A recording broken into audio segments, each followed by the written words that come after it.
Assalamualaikum warahmatullahi wabarakatuh. Perkenalkan, kami dari kelompok 4 ingin mempresentasikan hasil diskusi kami. Sebelumnya, perkenalkan diri kami masing-masing. Perkenalkan, nama saya Siti Sakinah dengan akhiran NIM 091. Perkenalkan, nama saya Rifaitan Jubil dengan akhiran NIM 092.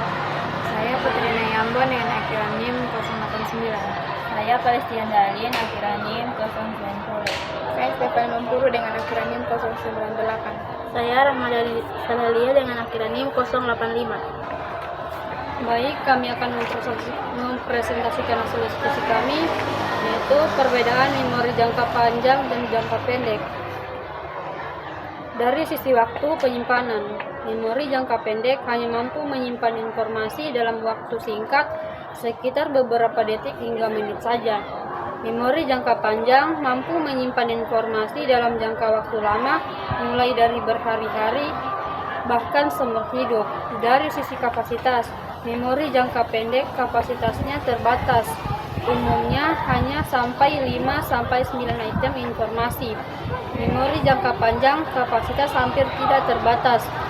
Bisa menyimpan hingga pengalaman, keterampilan, dan konsep jumlah sangat banyak. 2. Kelebihan. Pertama, visual konkret dan menarik. Anak lebih mudah mengingatkan informasi melalui gambar dibandingkan teks abstrak. 2. Meningkatkan pemahaman alur cerita. Gambar berseri menyajikan urutan peristiwa secara beruntun sehingga membantu anak mengingat langkah-langkah kejadian. 3. Mendorong interaksi dan bahasa. Anak dapat menceritakan kembali isi gambar, melatih daya ingat sekaligus kemampuan untuk anak usia dini.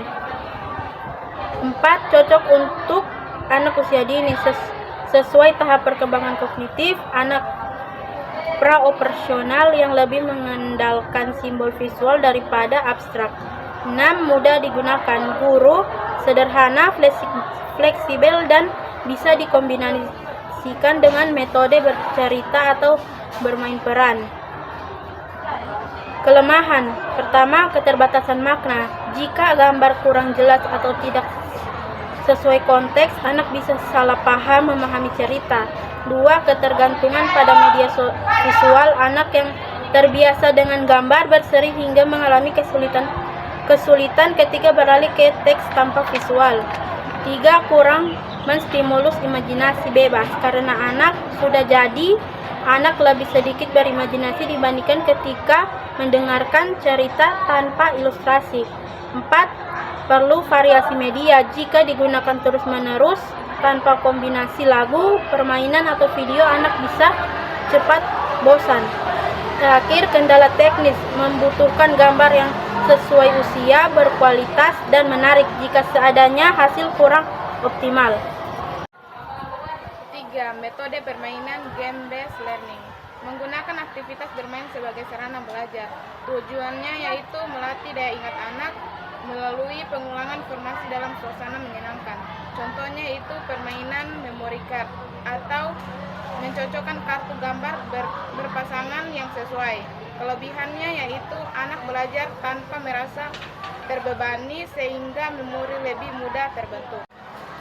Baiklah, itulah hasil pemaparan presentasi dari kelompok 4. Lebih dan kurangnya kami mohon maaf. Wassalamualaikum warahmatullahi wabarakatuh.